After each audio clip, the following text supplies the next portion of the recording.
5장 1절 말씀을 보게 되면 유대인의 명절이 되어서 이제 예수 그리스도께서 어디로 가셨냐면 예루살렘에 올라가셨어요. 예루살렘. 근데 일반적으로 예수님께서는 네 가지 저희들 사복음서를 보게 되면은 주로 예수님은 어디로 가셔서 많은 이적을 베푸시고 병자를 고치시고 그리고 많은 여러 가지 문제를 안고 있는 그 사람들에게 해결해 주셨냐면 주로 가신 곳이 어디예요? 갈릴리로 주로 가셨잖아요. 그런데 오늘 이 5장의 이 말씀에서는 예수님께서는 어디로 가셨냐면 예루살렘으로 가셨다는 것입니다.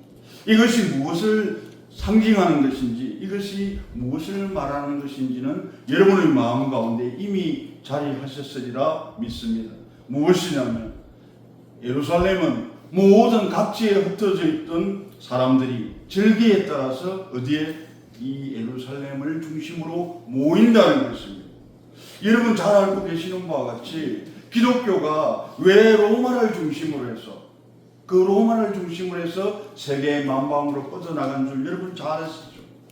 모든 길은 어디로 통하여져 있다고 했습니까? 로마로부터 통해져 있다고 하셨습니다.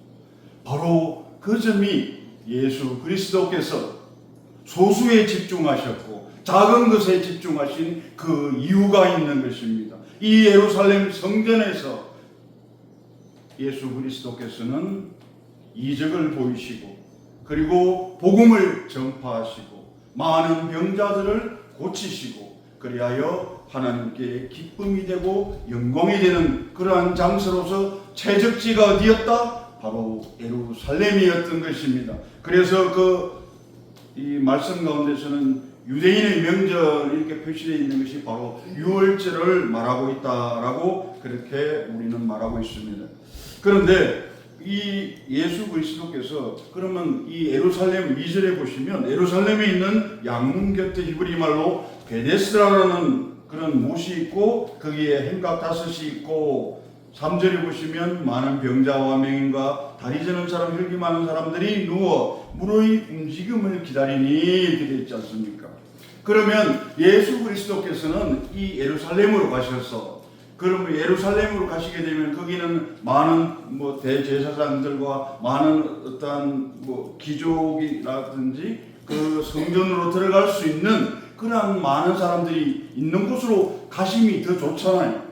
그런데 왜 굳이 베데스다라는 것은 바로 은혜의 집을 말씀하기도 합니다. 그 베데스다라는 곳에 왜 가셨을까요? 예루살렘의 그 성전으로 들어가시면 되는데 왜 베데스다라는 곳으로 가셨냐면 바로 예수 그리스도께서 그 예수 그리스도의 복음을 전파하는 방법을 바로 이곳에서 베데스다를 통해서 나타내시게 되었다는 것입니다. 예수 그리스도는 누구시죠? 하나님의 아들이시잖아요. 그런 하나님의 아들이께서 종의 형상을 가지고서 사람이 되어서 가장 낮은 곳으로 오셨단 말입니다. 그리고 가장 낮은 곳에 오셔서 베데스다라는 곳에 오셔서 누구를 먼저 만나시는 겁니까? 바로 맹인과 병자들 그리고 다리 저는 사람 그러한 사람들을 예수님께서는 더 사랑과 긍휼하심으로 바라보신다는 것입니다. 자, 그러면 우리는 여기에서 하나 깨달아 알아야 되는 것이 있습니다.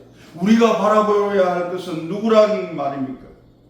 바로 어느 누구의 시선도 가지지 아니하는 그리고 어느 누구도 그 사람에 대하여 관심 가지지 아니하는 그런 사람들을 향하여 우리는 걸어가야 된다는 것입니다. 그러한 사람들을 향하여 쉽게 말하면 불신자를 향하여 그리고 믿음을 실족한 사람들을 향하여 우리는 걸어가야 하는 것이 바로 우리의 삶이요 우리의 사명이라는 것입니다. 이것을 깨달아 알아가는 여러분이 되시기를 먼저로 축원드립니다. 4절의 말씀을 보면 그 베데스다라는 그곳에 어떠한 하나의 어떤 전설 같은 그런 얘기가 있냐면 천사가 가끔 못에 내려오나 봐요. 천사가 가끔 못에 내려와 가지고 그 물이 이렇게 요동치게 되잖아요. 그 요동치게 되면은 먼저 들어가는 사람, 먼저 싹 뛰어드는 사람이 완전히 뭐 어떤 병에 걸려 있든지 어떤 문제를 안고 있든지 완전히 해결이 되어버리는 거예요. 이것은 무엇을 말하는 것이냐 하면 먼저 들어갈 수 없는 형편에 있는 사람들이잖아요. 근데 그 주위에 있는 사람들은 아니 어떻게 병자와 맹인과 다리 저는 사람이 어떻게 누구보다 빨리 그 베데스다 그 못으로 들어갈 수가 있어요? 들어갈 수 없잖아요. 이게 우리가 하는 말로 뭐 어떤 거예요? 희망 고문인 거예요. 희망 고문. 처음에는 누구나가 그 베데스다의 못에 왔을 거예요. 병자든 맹인이든 다리 저는 사람이든 그 사람들은 왔어요. 베데스다에 와가지고 소망을 가지고 왔을 거 아닙니까? 내가 먼저 뛰어들기만 하면 내 병은 완전히 낫는 거야. 어떤 병이든 낫는다고 그렇게 나는 들었고 그것을 나는 믿고서 그 자리에 왔지만 정상인들끼리 서로 경쟁해도 1등이 있고 꼴찌가 있잖아요. 그런데 하물며 핸디캡을 가지고 있는 그런 맹인이나 병자나 다리 저는 사람은 어떻게 그 사람들보다 빨리 들어가겠어요? 결국 누가 들어가요? 가장 건강하고 가장 그한 사람들이 그 못에 들어가는 거 아니에요? 이게 얼마나 어불성설이라고 해야 되나요? 가지고 있는 뜻은 은혜의 집이었으나 실질적으로는 누구나가 소망을 가지고 왔다가 어떻게 되는 것입니까? 좌절과 낙담으로 보내버리게 되는 그러한 곳이 되어버렸단 말입니다. 누구에 의해서? 인간에 의해서. 하나님께서 우리에게 주신 이 땅이, 하나님께서 이 천국을 누리라고 주신 이 땅을 우리 인간들은 우리의 욕심과 우리의 그 교만함으로 인하여 어떠한 땅으로 만들어버렸습니까? 지옥과 같은 땅으로 만들어버렸잖아요. 그래 놓고는 우리는 기다리고 있는 거예요.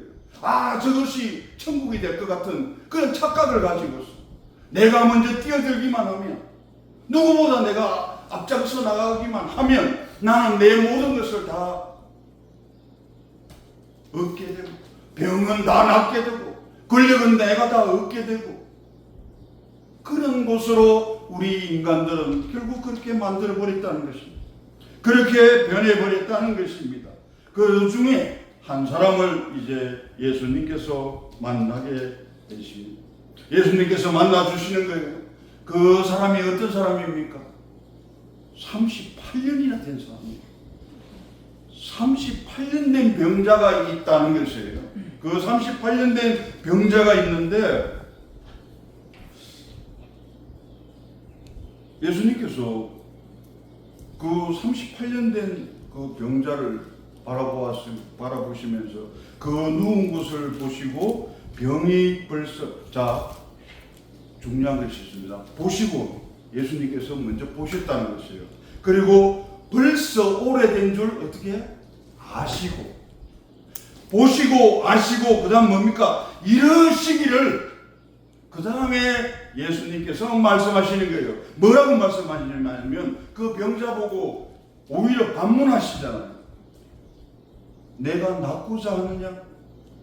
아니 그 이 환자는 38년이나 그 앞에 와가지고 누가 도와주기만 하면 내가 가장 먼저 뛰어들어가지고 내 모든 병이 다 나을 수 있는 그 소망 하나 가지고 왔는데 38년 동안 기다려봐도 내한테는 그런 기회가 오지 않는 거예요.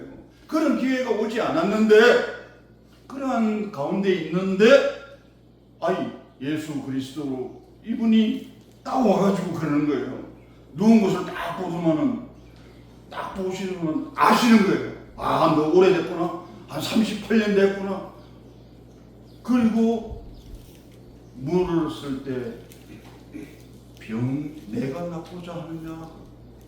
그러면 여러분께서는 내가 만약에 베데스다 그 못 앞에서 38년간을 그렇게 내가 있었다 그러면 예수님께서 막상 나에게 내 앞에 오신 거예요. 그러면서 내가 낫고자 하느냐 했을 때 여러분은 뭐라고 대답하실 겁니까? 예, 아멘, 낫고자 합니다. 예수님 도와주소서, 살려주소서 하실 거잖아요, 여러분은. 그런데 황당하게도 이 병자는 뭐라고 말합니까? 물이 움직일 때 나를 못에 넣어주는 사람 한 사람 없더라는 거예요. 그리고 내가 가는 동안에는 내가 그 은금은금 기어갈 수도 있다고 상상해 보면, 갔을 때 다른 사람들은 이미 뛰어들어가지고 그렇게 한다는 거예요. 아니, 예수님께서 네가 낫고 싶으냐라고 여쭤봤는데 이 대답하는 게 얼마나 황당한 대답을 하고 있는 거예요. 그러니까 결국 무엇을 말하냐면, 이 사람은 예수 그리스도를 보고도 모르는 거예요.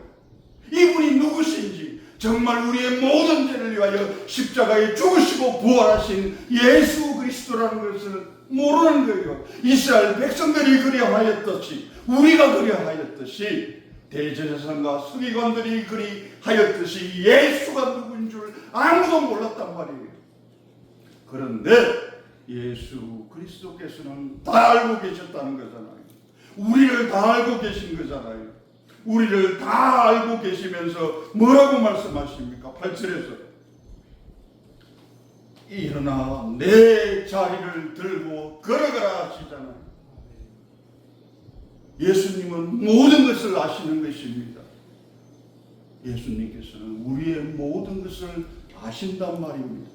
우리는 아무것도 모르잖아요. 내 눈앞에 정말 우리 세상을 살아가면서 최고의 그런 선물인 우리 주 예수 그리스도가 내 앞에 오셔서 나에게 그러한 말을 건넸을 때도 이 사람이 몰랐듯이 우리는 너무나 모르고 살았잖아요.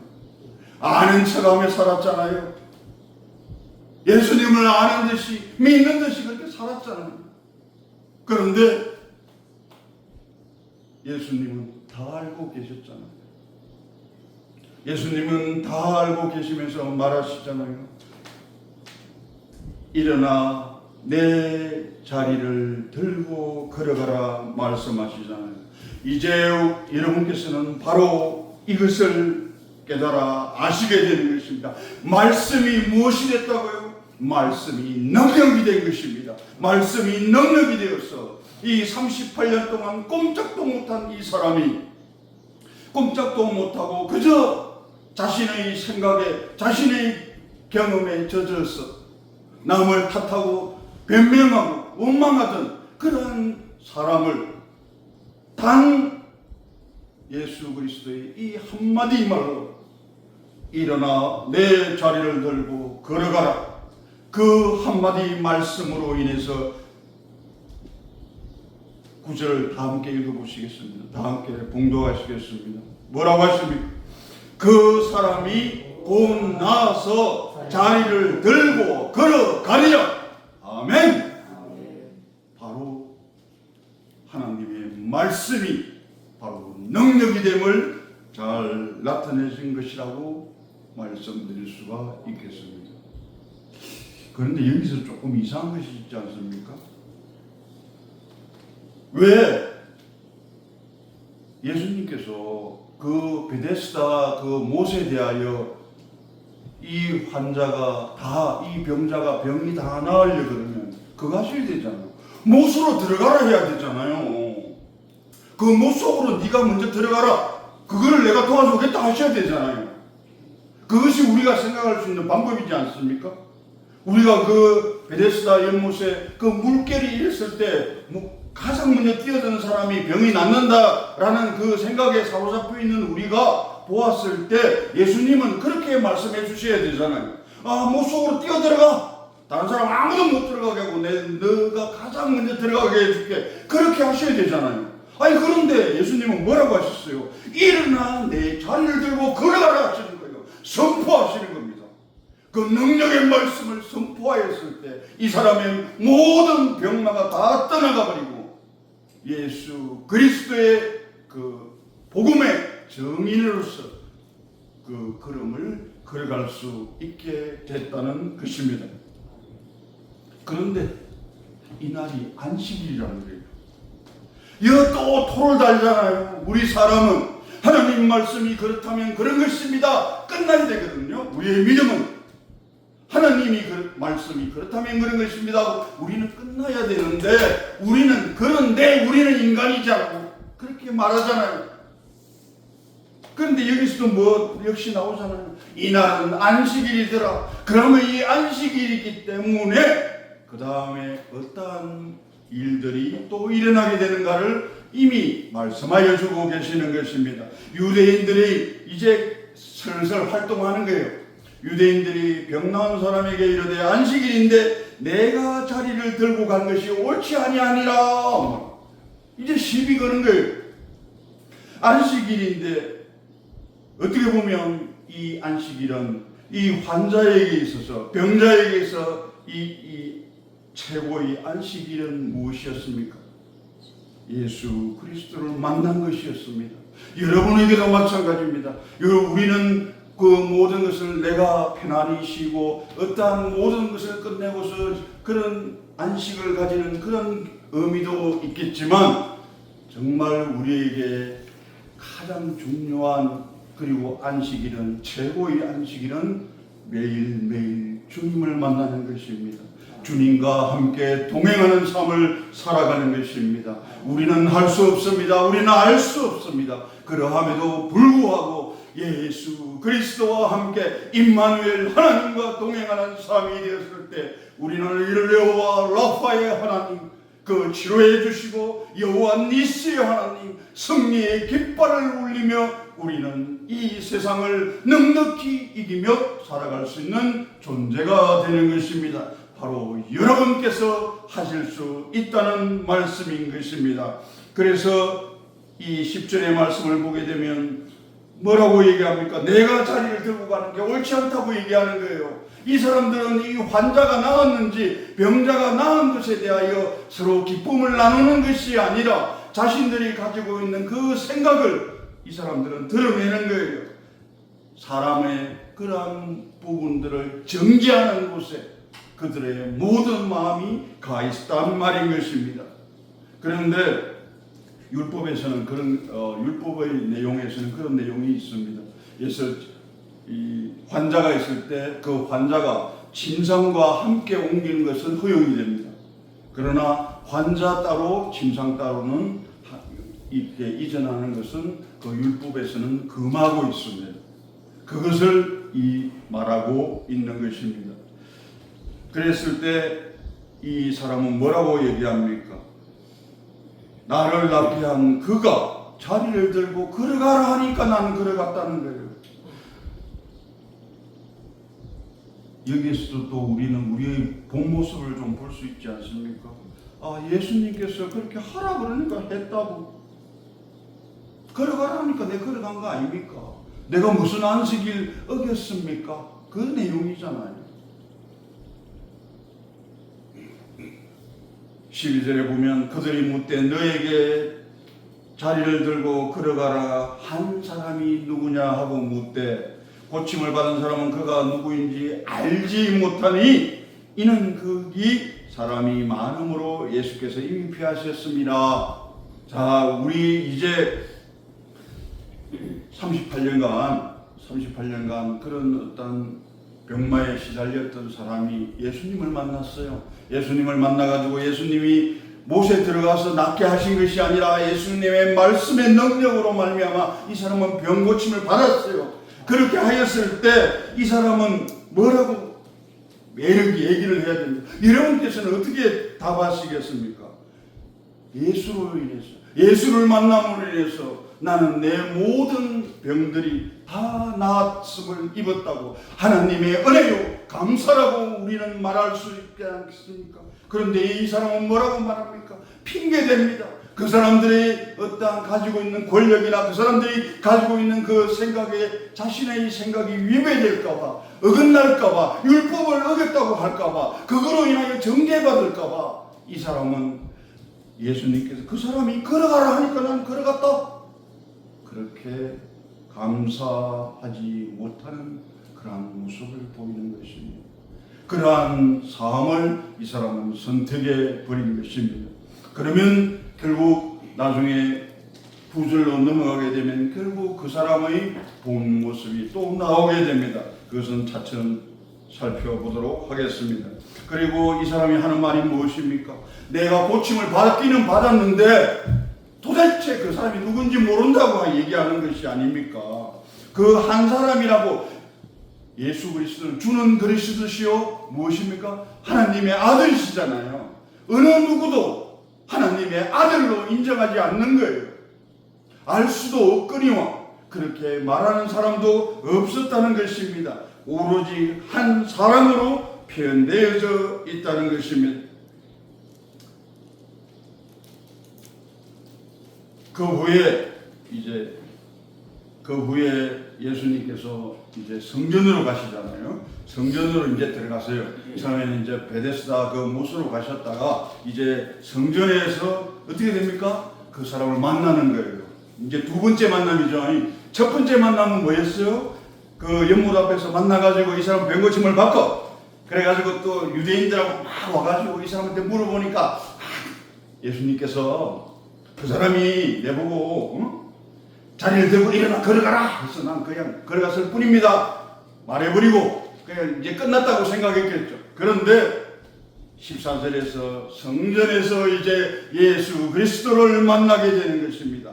그렇게 만나서 예수 그리스도께서 뭐라고 말씀하십니까? 보라 그랬습니다. 보라 내가 나았으니 더 심한 것이 생기지 않게 다시는 죄를 범하지 말라라고 말씀하시는 것입니다. 다시는 죄를 범하지 말라라고 말씀하여 주시는 것입니다. 이 말씀은 바로 어떤 것이냐면 더 심한 것이 생기지 않게, 이 사람에게 있어서 더 심한 것이 생기지 않게 왜 말씀을 하셨냐? 그리고 다시는 죄를 범하지 말라 말씀하신 게 무엇이냐면 우리 사람은 하나님께로부터 은혜를 입었다 하나 하나님께 그 은혜를 입은 우리이지만 우리는 매일매일 회개하며 그리고 한 말씀에 순종하는 그러한 삶을, 기도하는 삶을 살아내지 않을 때는 우리는 어떻게 된다? 더 많은 더 큰 죄를 범하게 되어 있다는 것입니다. 그래서 예수님께서는 그렇게 말씀하여 주시는 것입니다. 다시는 죄를 범하지 말라는 것은 너가 한번 우리가 하나님의 그 은혜를 입어서 구원받은 백성이 되었다고는 하나 그 구원의 완성은 우리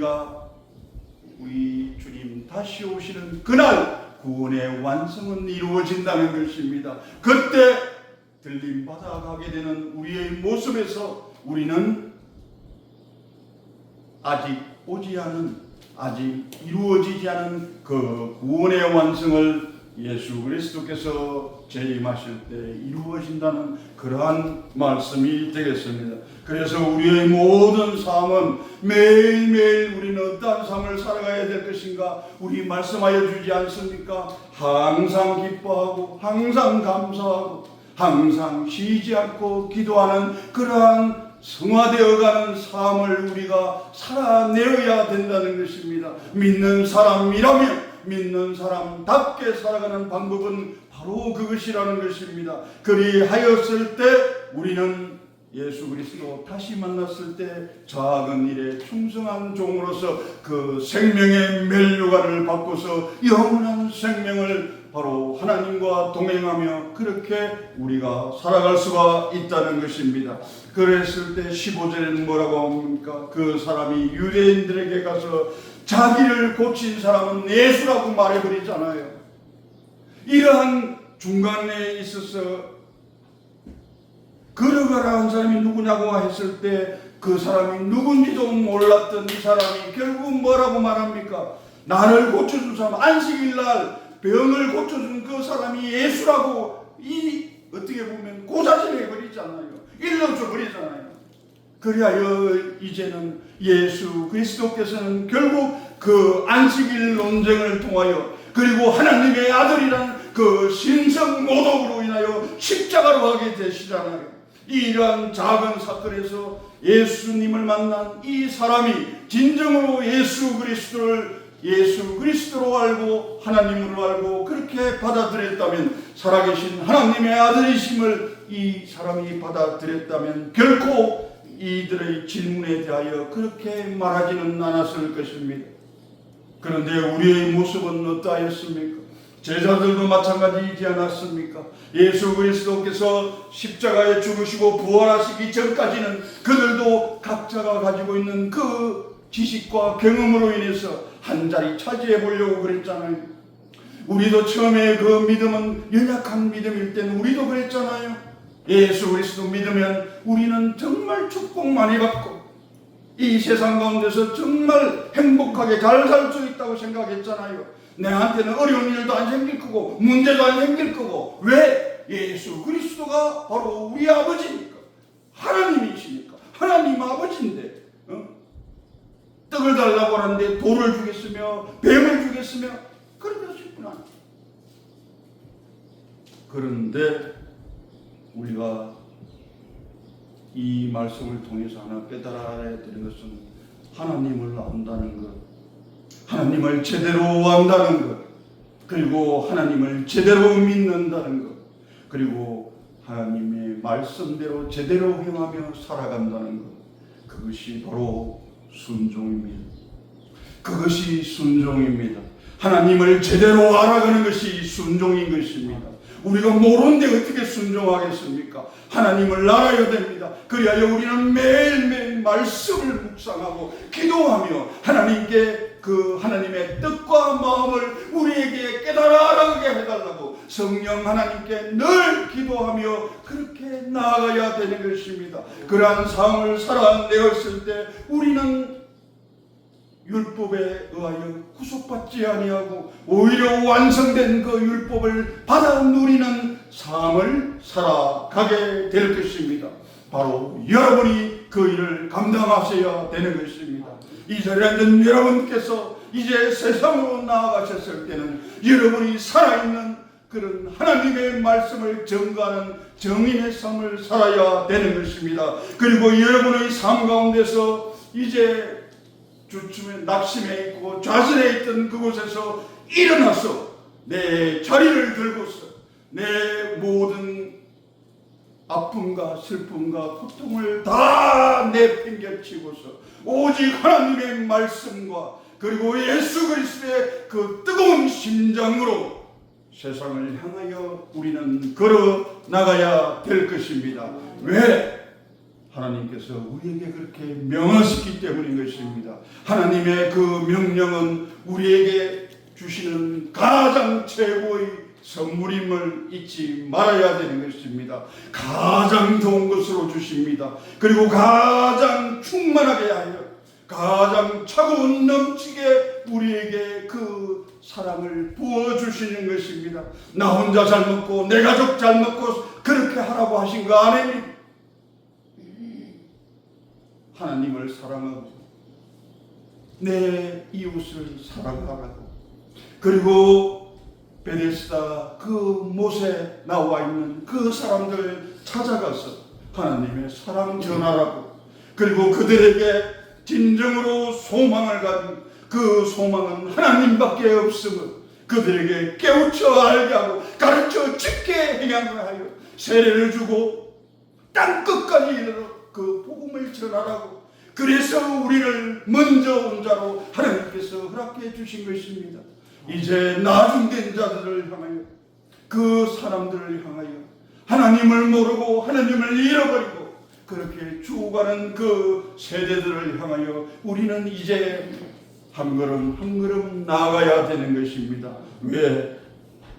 오늘 말씀해 주셨습니다.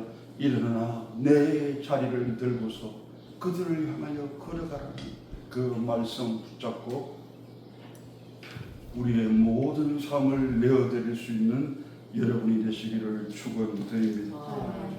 기도